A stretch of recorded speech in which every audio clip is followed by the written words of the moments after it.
Big बॉसच्या घरातून बाहेर पडताच दिव्या शिंदेने खरोखरच तलवार उपसलीये.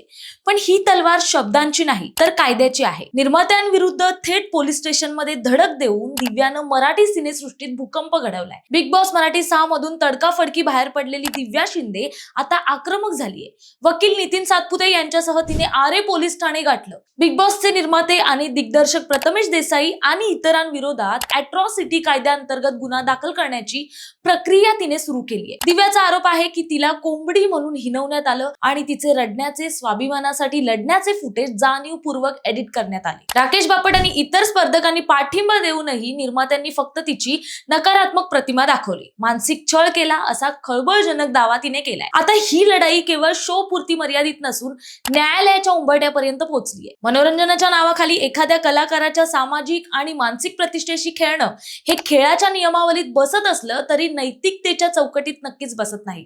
हे यातून दिसून येतंय. आता पडद्यावरचा खेळ संपला, कायद्याचा रणसंग्राम पेटलाय. त्यामुळे कायद्याच्या लढाईत बिग बॉस कोण ठरणार हे पाहणं महत्त्वाचं ठरणार आहे.